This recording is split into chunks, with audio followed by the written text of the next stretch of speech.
It's supposed to be at the far end. There was a long silence on the radio.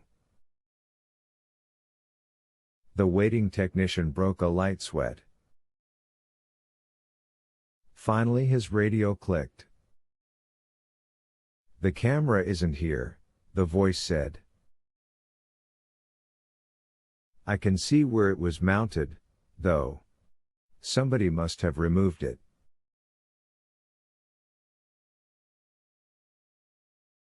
The technician exhaled heavily. "Thanks. Hold on a second, will you?" Sighing, he redirected his attention to the bank of video screens in front of him.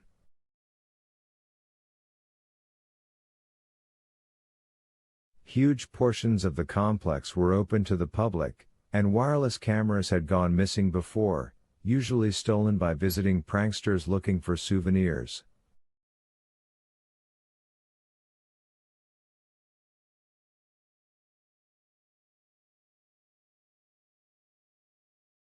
But as soon as a camera left the facility and was out of range, the signal was lost, and the screen went blank.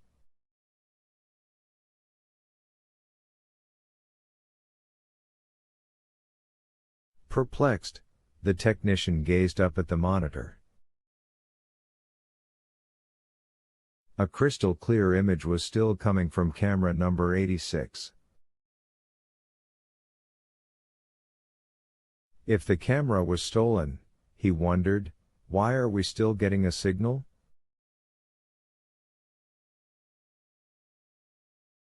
He knew, of course, there was only one explanation. The camera was still inside the complex, and someone had simply moved it.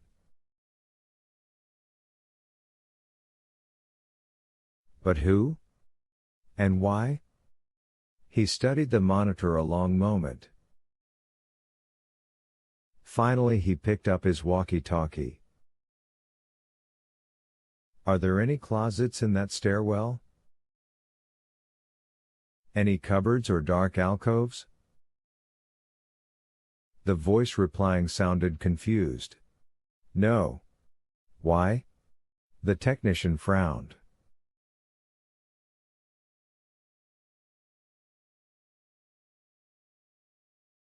"Never mind.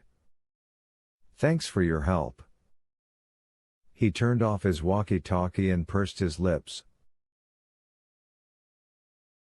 Considering the small size of the video camera and the fact that it was wireless, the technician knew that camera number 86 could be transmitting from just about anywhere within the heavily guarded compound, a densely packed collection of 32 separate buildings covering a half-mile radius.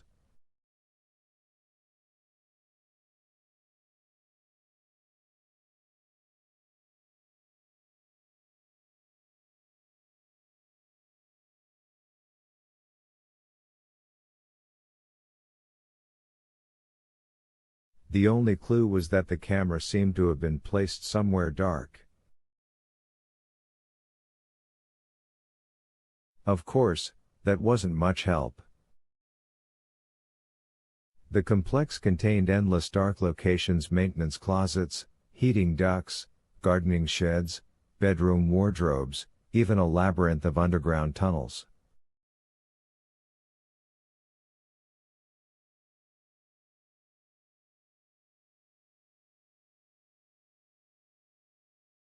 Camera number 86 could take weeks to locate. But that's the least of my problems, he thought. Despite the dilemma posed by the camera's relocation, there was another far more unsettling matter at hand.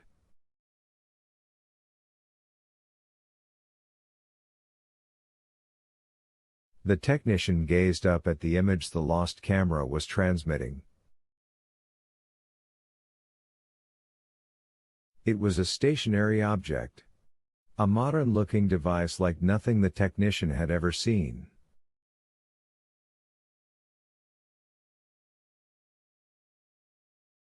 He studied the blinking electronic display at its base.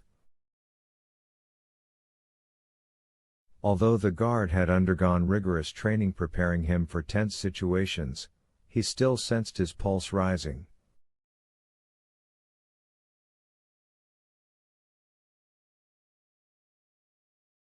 He told himself not to panic. There had to be an explanation. The object appeared too small to be of significant danger. Then again, its presence inside the complex was troubling. Very troubling, indeed. Today of all days, he thought. Security was always a top priority for his employer, but today, more than any other day in the past 12 years, security was of the utmost importance.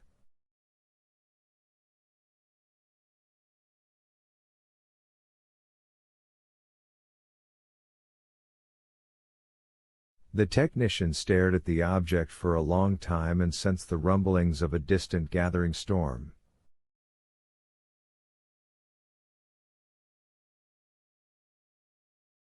Then, sweating, he dialed his superior.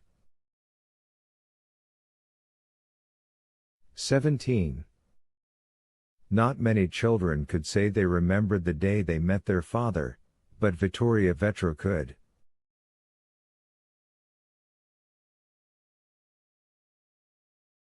She was 8 years old, living where she always had, Orfanotrofio di Siena, a Catholic orphanage near Florence, deserted by parents she never knew.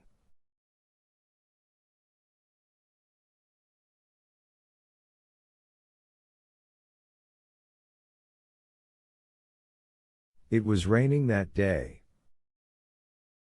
The nuns had called for her twice to come to dinner, but as always she pretended not to hear.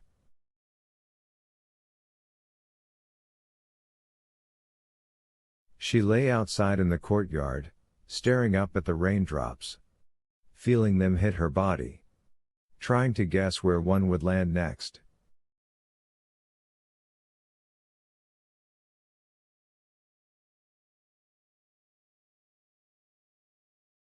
The nuns called again, threatening that pneumonia might make an insufferably headstrong child a lot less curious about nature.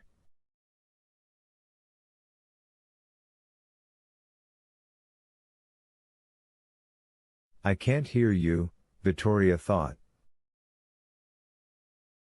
She was soaked to the bone when the young priest came out to get her.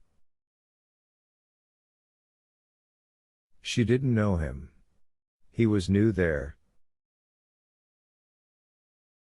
Vittoria waited for him to grab her and drag her back inside. But he didn't. Instead, to her wonder, he lay down beside her, soaking his robes in a puddle.